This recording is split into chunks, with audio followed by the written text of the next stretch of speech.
Don't touch that. Victoria Chin's voice cut through the silence of the executive floor like a blade.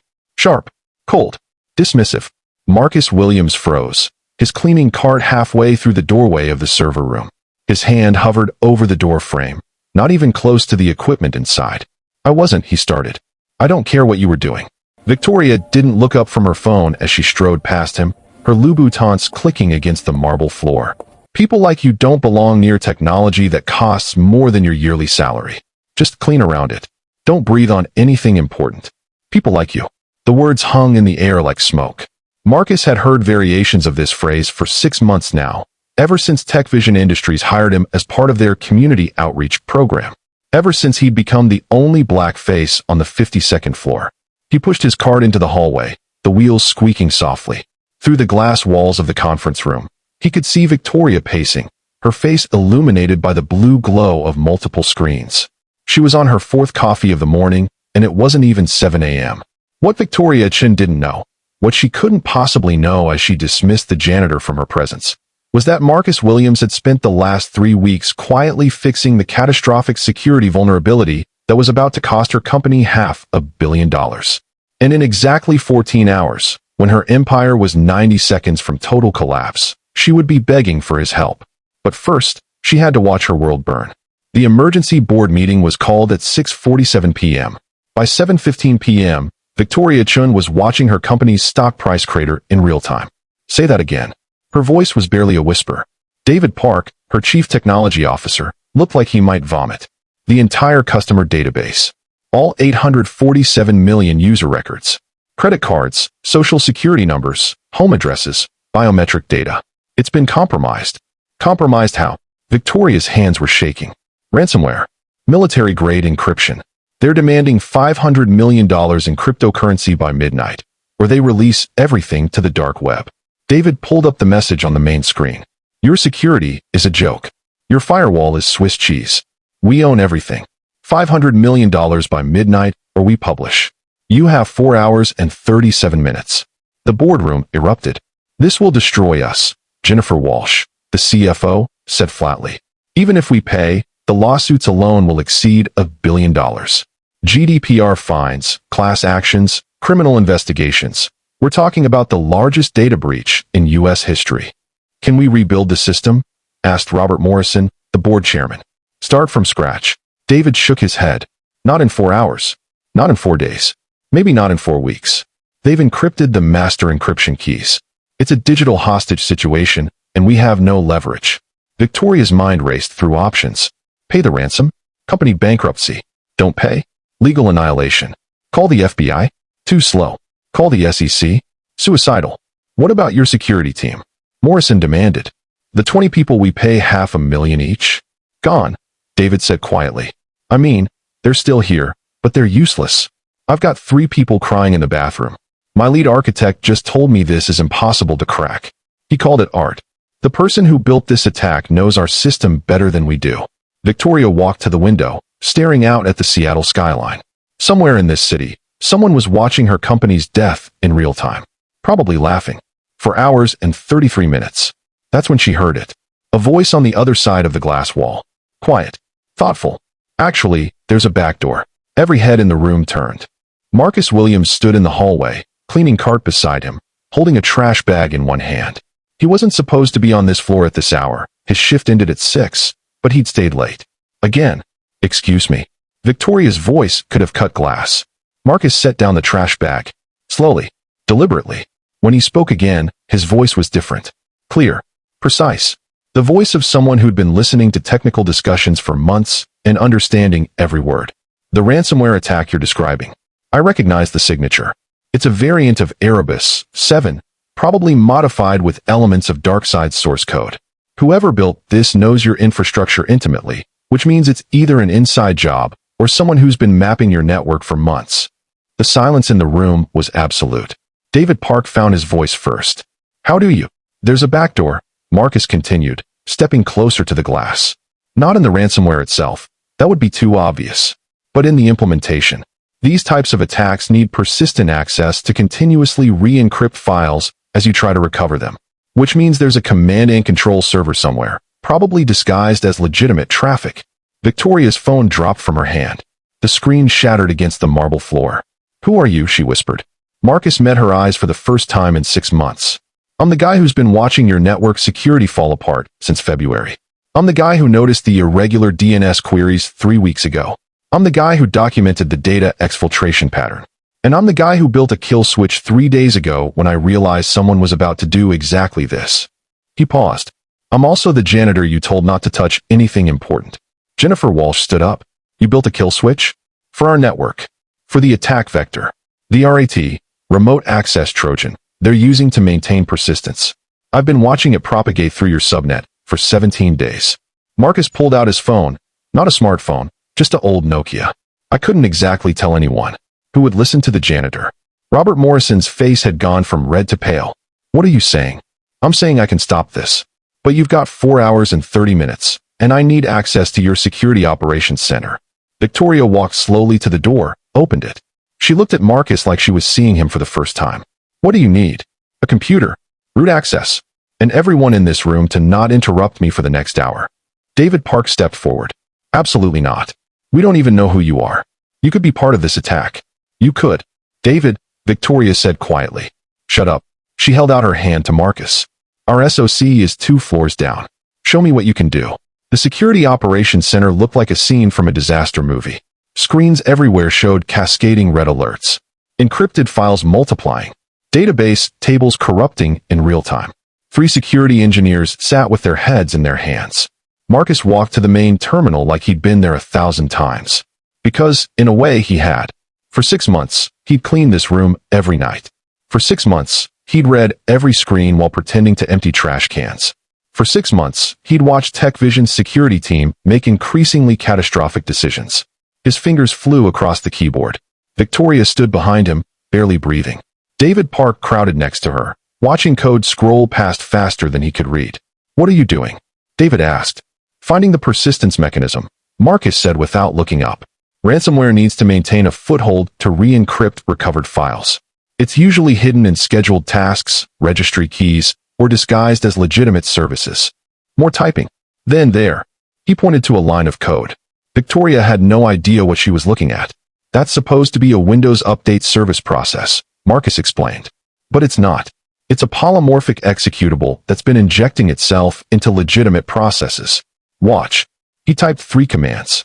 A new window opened, showing network connections. "See those outbound connections on port 8443? That's your C2 server. They're using HTTPS to hide the traffic, but the certificate is self-signed. Amateur mistake." "Amateur?" David sputtered. "This is the most sophisticated attack we've ever seen." "No," Marcus corrected, still typing. "It's the most successful attack you've seen. There's a difference. The attacker is good, but not great. They relied on your security being bad, which it is." Another window opened. More code. Marcus copied a block of text, pasted it into a new file. "What I built 3 days ago is essentially a countervirus. It identifies the attacker's persistence mechanisms and neutralizes them without triggering the ransomware's self-destruct protocols. Once the C2 connection is severed, the encryption process stops." "That's impossible," one of the security engineers said. "We've been trying to do that for 2 hours." Marcus finally looked up. "You've been trying to brute force the encryption. That would take decades." "I'm not decrypting anything. I'm just stopping the bleeding." He hit enter. For 3 seconds, nothing happened. Then every red alert on every screen began turning yellow. Then green. "File encryption stopped," a robotic voice announced. "Database corruption contained. Malware persistence eliminated." Victoria grabbed the edge of the desk to steady herself. "Did you just—" "I stopped the active attack," Marcus said. "The already encrypted files are still locked, but nothing new is being compromised. Your backups should be clean from 72 hours ago, before the initial infiltration. You can restore from there." David Park stared at the screens like they'd betrayed him. "How long have you known how to do this?" Marcus stood up, stretching. His janitor uniform was wrinkled. There was a coffee stain on the collar. 14 years. Give or take. They moved to Victoria's office. The smaller one, not the executive suite. Just Victoria, David, and Marcus. Victoria poured 3 glasses of whiskey. Her hands were still shaking. "Talk." Marcus took the whiskey but didn't drink it. He looked out the window at the Seattle lights, and when he spoke, his voice carried the weight of years. I graduated from MIT in 2009. Top of my class. Computer science with a specialization in cybersecurity. I had 6 job offers before graduation. Google, Microsoft, Apple, Amazon, NSA, and DARPA. Jesus, David breathed. I took the DARPA position. Spent 8 years building defensive systems for critical infrastructure. Power grids, hospital networks, military installations, financial systems. If it could be hacked, I was part of the team making sure it couldn't be. Why'd you leave? Victoria asked. I didn't leave. I was laid off. 2017, budget cuts. They kept the younger guys, the ones fresh out of school who'd work for half the salary. I was 32 and suddenly unemployable. That's insane, David said. With your credentials? With my credentials, I was overqualified for everything except executive positions I didn't have the management experience for. I applied to 400 jobs in 2 years. Got 3 interviews. 0 offers. Marcus finally took a sip of the whiskey. Then my mom got sick. Stage 4 pancreatic cancer. Treatment wasn't covered by Medicaid. I needed $8,000 a month just for her pain management. The room was very quiet. I took whatever work I could find. Uber, Lyft, DoorDash. Then janitorial work because the hours were stable and the health insurance covered her hospice care. He smiled, but there was no humor in it. I cleaned offices at Google for 3 months. The same Google that offered me $180,000 a year in 2009. I cleaned the bathrooms used by engineers half my age, making twice what I'd ever earned. Victoria felt something crack in her chest. Mom died 8 months ago, Marcus continued. The day before I started here. I stayed with the janitorial company because I was too tired to start over. And then I noticed your security was a disaster. Why didn't you say something? David demanded. Marcus looked at him with something like pity. To who? The security team that ignored every vulnerability report? The management that cut the security budget 3 years running?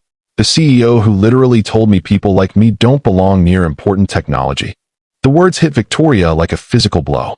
I did say something, Marcus continued. 6 times. I sent detailed reports to your security email. And signed. Anonymous. I figured someone would listen if they thought it came from inside the team. We got those, David said slowly. We thought they were spam. The detail level was, we thought it was someone trying to social engineer access. So you ignored warnings that could have prevented this. Yes. Marcus stood up. I need to get back to work. The attack is stopped, but you've got 12 hours of recovery ahead. Your team will need to rebuild from backups, patch the vulnerabilities I documented, and probably fire whoever installed that compromised software update 3 months ago. Wait, Victoria said. Just wait. She walked around her desk, and for the first time in 6 months, she looked at Marcus Williams like he was a human being. What do you want? What? From us. From me. You just saved my company. Name your price. Marcus was quiet for a long moment. I want you to hire Elena Martinez. Who? Your night shift security guard. She has a master's in data science from Stanford. She's been working security for 18 months because she's undocumented and terrified of being deported. She's brilliant, and you walk past her every night without seeing her. He headed for the door. I want you to promote James Chun from the mailroom. He taught himself Python and has been optimizing your internal tracking systems on his lunch break for free. Marcus, I want you to actually look at people. Really look. Because I guarantee you've got a dozen Marcus Williams in this building. People with PhDs cleaning your toilets. People with patents working your front desk. People whose potential you're wasting because they don't look like what you think talent looks like. The door closed behind him. Victoria stood in the silence, staring at the space where he'd been. David cleared his throat. What are you going to do? Victoria picked up her phone. I'm going to fix this. Marcus Williams had been 28 when he last felt this tired. It was 2013. He was 3 years into his DARPA position, working on a classified project called Sentinel. The goal was simple and impossible. Create an AI-driven system that could predict and prevent cyber attacks before they happened. He'd been in the lab for 70 hours straight when his mom called. Baby, I need you to come home. He'd almost said no. Almost told her the project was too important. Almost let work be the excuse it had been for the past 3 years. I'm coming, he said instead. She'd been diagnosed a week before. Hadn't told him. Didn't want to worry him. By the time he got to her tiny apartment in South Seattle, she'd already started chemo. She was 54 years old and looked 80. Mama, why didn't you tell me? Because you would have done this. She gestured at him. Drop everything. Run home. You've got important work. Nothing's more important than you. She smiled. Her teeth were stained from the medication. That's why you're my baby. He stayed 3 days. Missed a critical project meeting. His supervisor called it disappointing.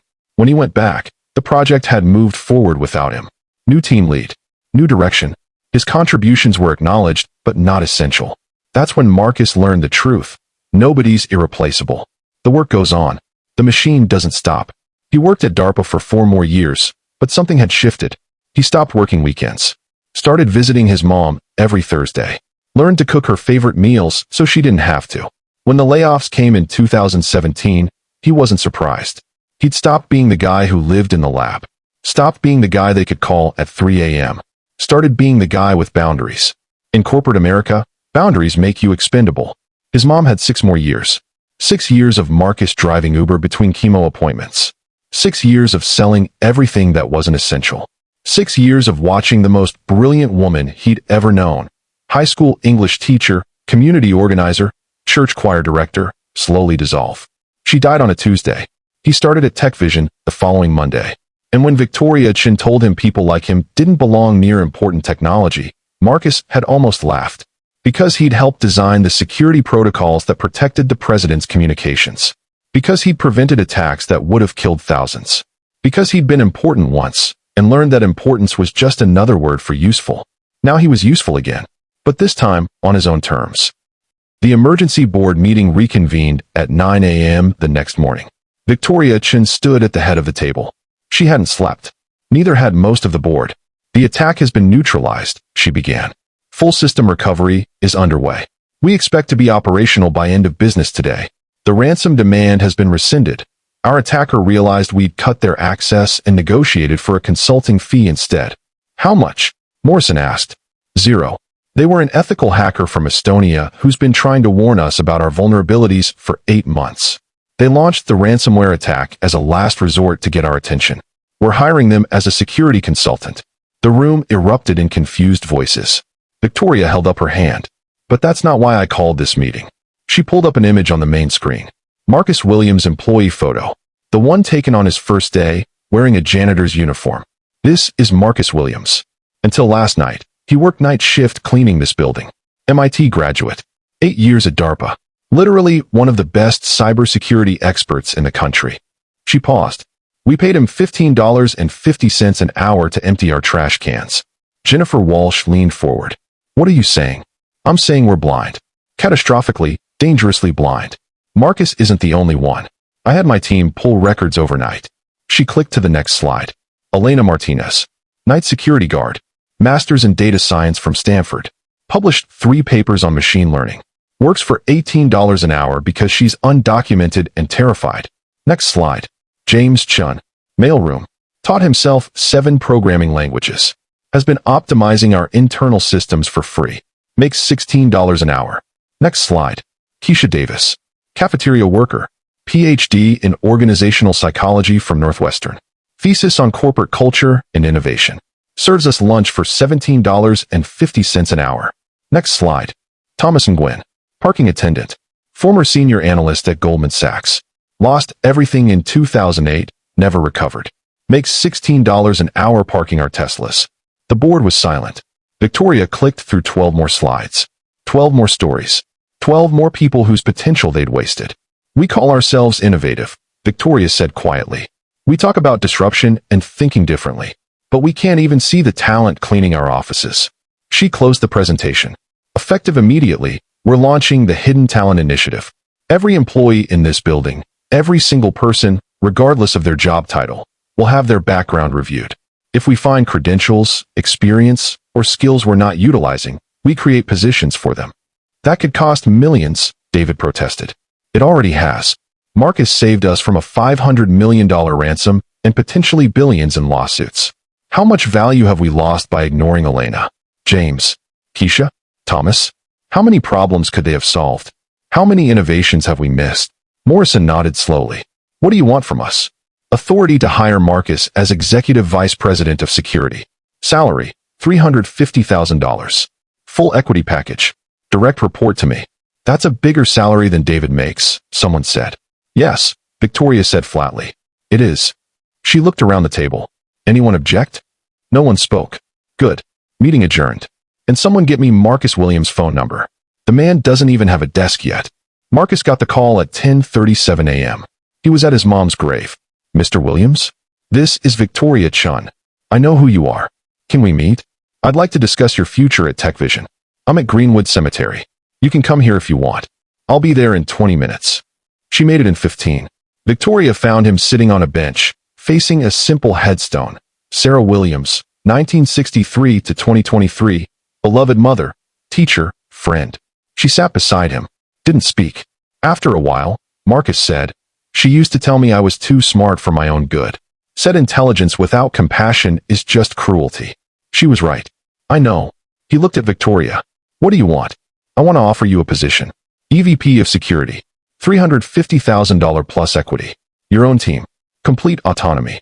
You report directly to me, and nobody questions your decisions." Marcus was quiet for a long moment. "Why?"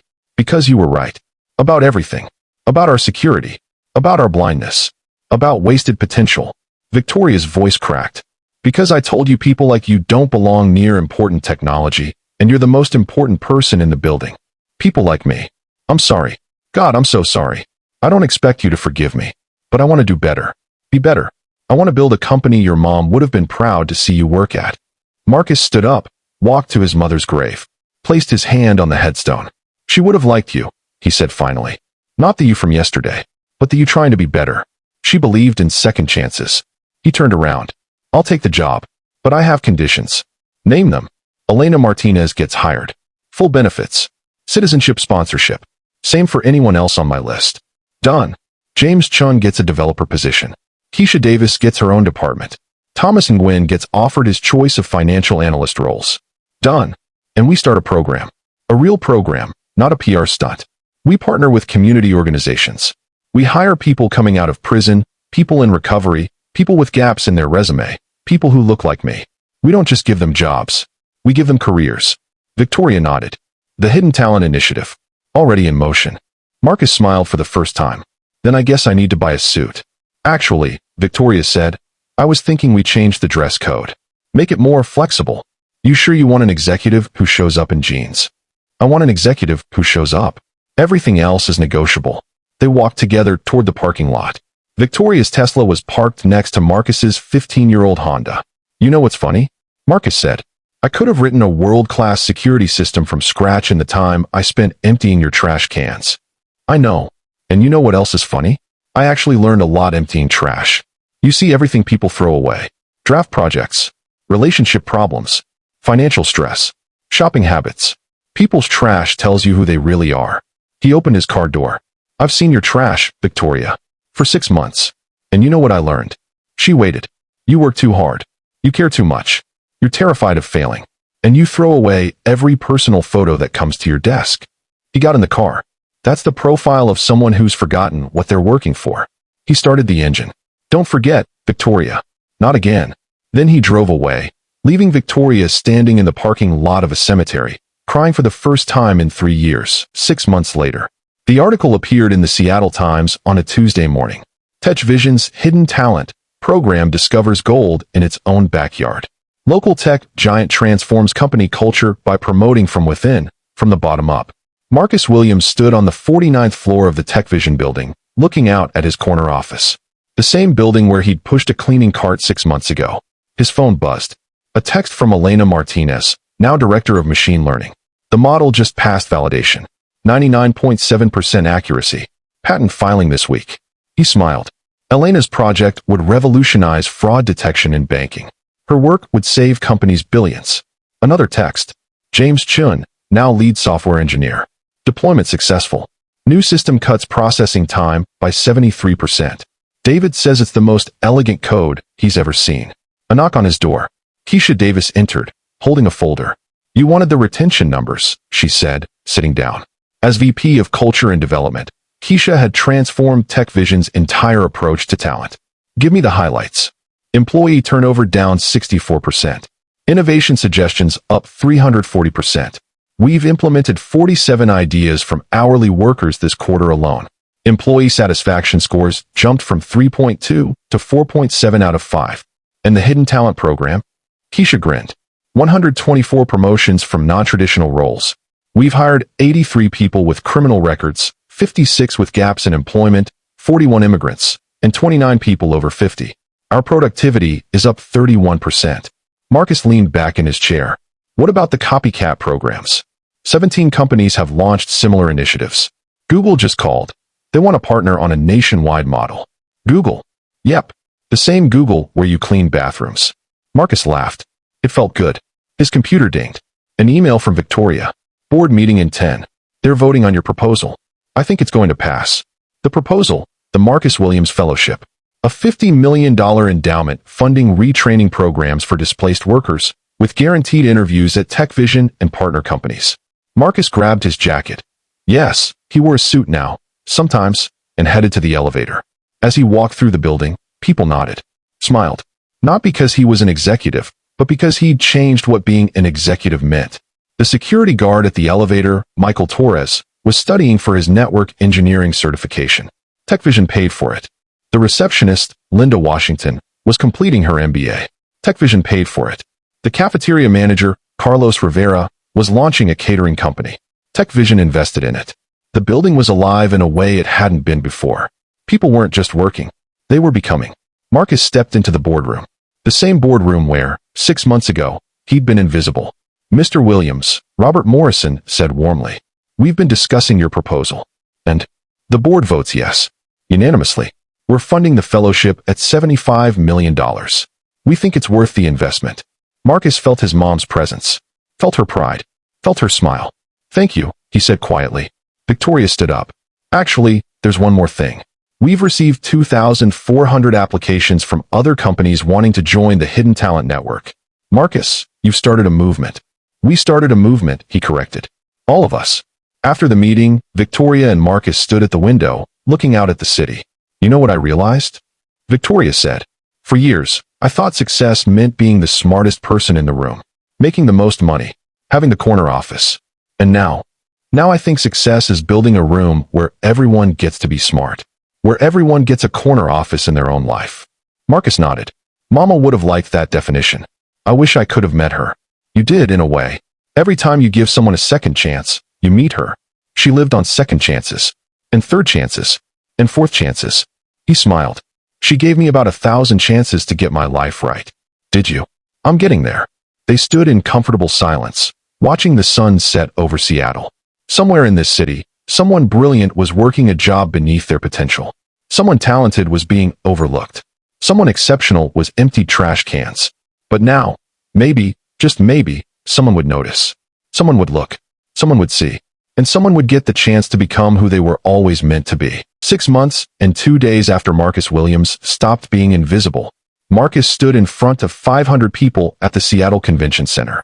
TechVision's annual company meeting had become something different this year, a celebration, a reckoning, a call to action. Behind him, the screen showed a simple message. "Who have you made invisible? I want to tell you something uncomfortable," Marcus began. "Right now, someone is serving your coffee who has a PhD. Someone is cleaning your office who speaks 6 languages. Someone is parking your car who used to manage million-dollar portfolios. Morty Street, you like the new." He let that sink in. They're not there because they're lazy. They're not there because they lack ambition. They're there because somewhere along the way, society decided they were disposable. Too old. Wrong accent. Criminal record. Employment gap. Wrong zip code. Wrong color. 7 months ago, I was that person. MIT graduate. 8 years protecting national security infrastructure. But I emptied your trash cans for $15.50 an hour because 400 companies decided I wasn't worth their time." He clicked to the next slide. Elena Martinez smiled back at the audience. Elena immigrated from Mexico at 19. Got her master's at Stanford while working 3 jobs. Published groundbreaking research on neural networks. But she worked security for 18 months because she was undocumented and terrified. Next slide. James Chun. James taught himself to code using library computers. Built optimization algorithms that saved this company millions. But he sorted mail for $16 an hour because he didn't have a degree. Next slide. Keisha. Thomas. Michael. Linda. Carlos. These aren't isolated cases. They're everywhere. In every building. Every city. Every industry. Brilliant people doing invisible work, waiting for someone to notice. Marcus stepped away from the podium. "So I'm going to challenge you. Not as your EVP. as someone who was invisible and knows what it feels like.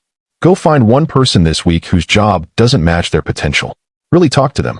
Ask about their background, their dreams, their skills, and then do something about it. Make an introduction. Write a recommendation. Share their story. Hire them.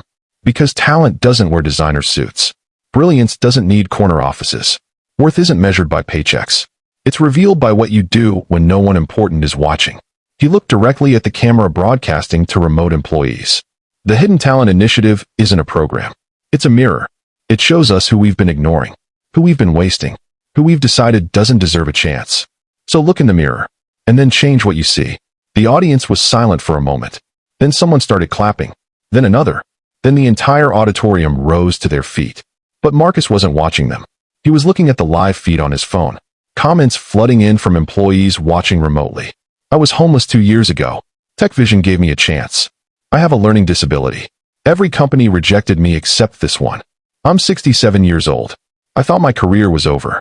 They made me feel valuable again. I spent 8 years in prison. Marcus interviewed me personally. I've been here 6 months, and I finally feel human. The comments kept coming. Stories of invisibility. Stories of redemption. Stories of people who'd been discarded and discovered.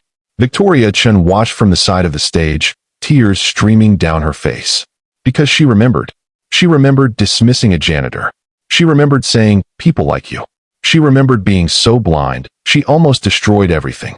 And she remembered the moment Marcus Williams became visible. Not because he changed, but because she finally learned to see.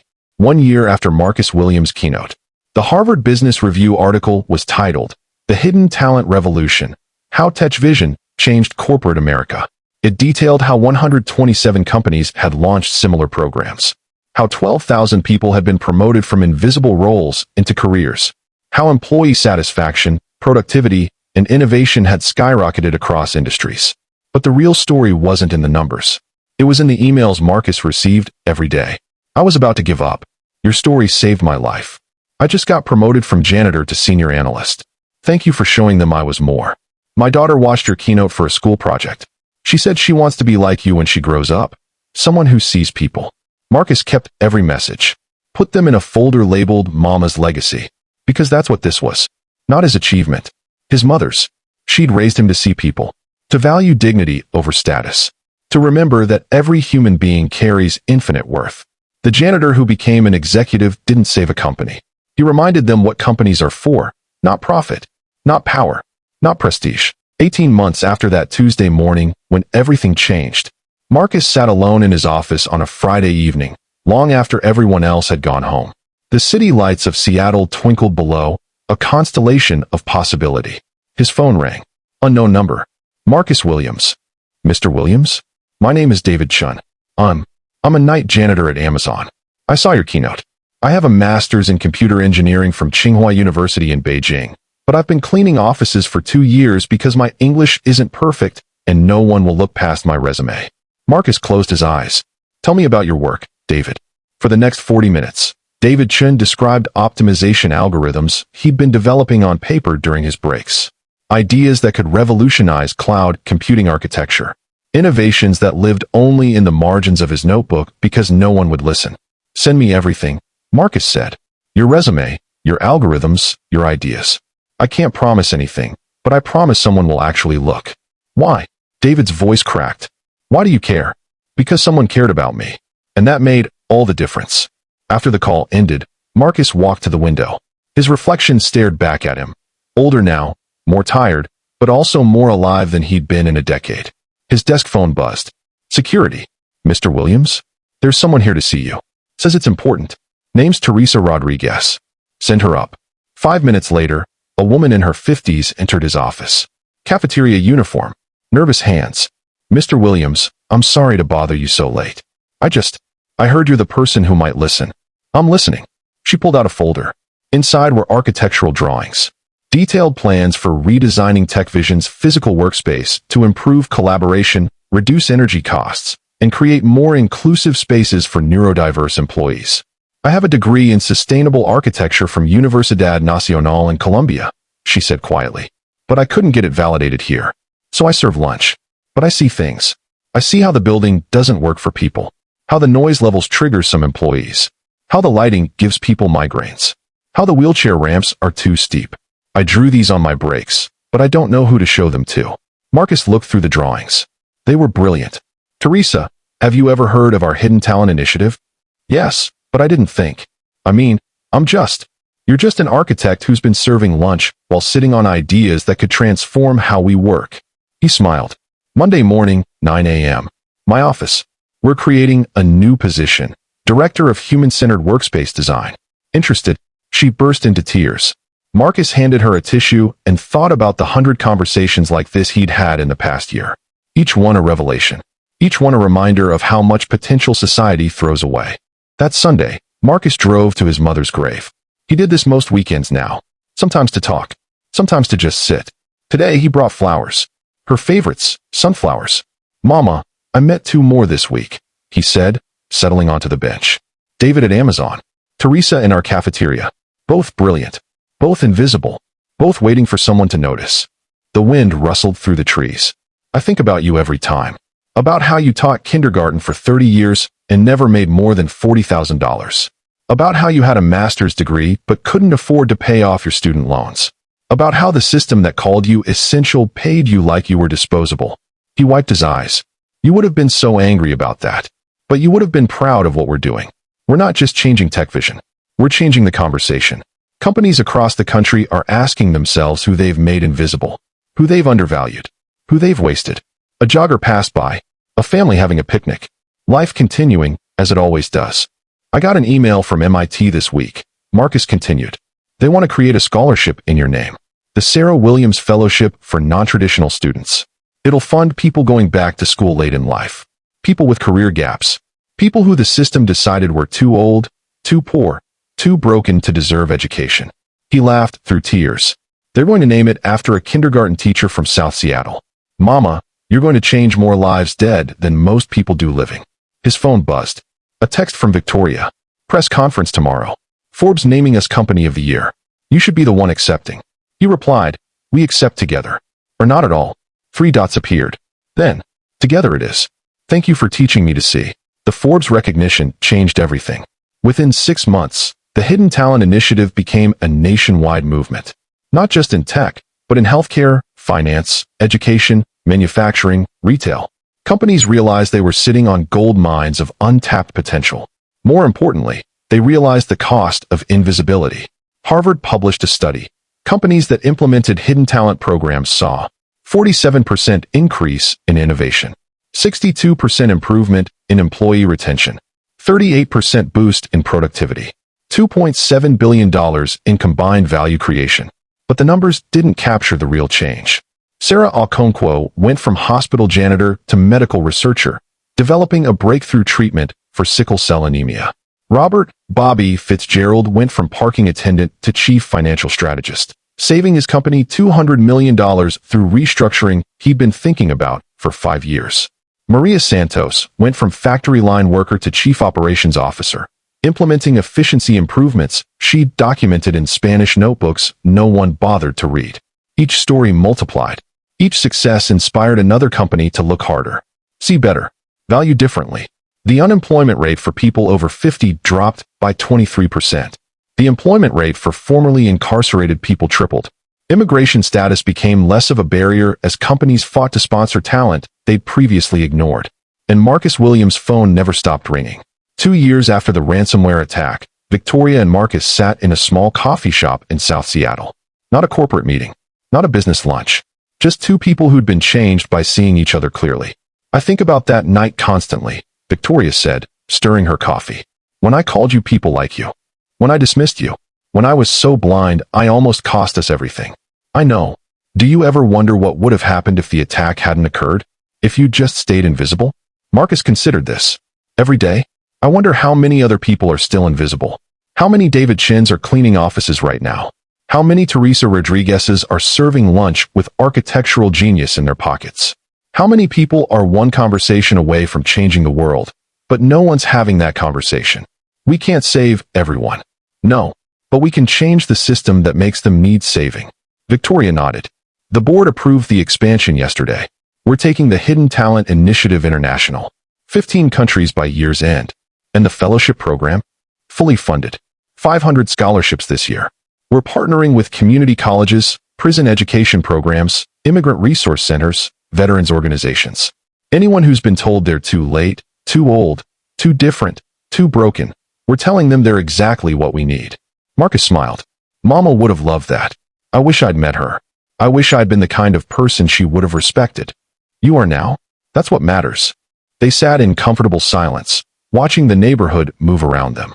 This coffee shop was in the same area where Marcus had grown up, where his mother had taught, where he'd learned that dignity matters more than dollars. Can I ask you something?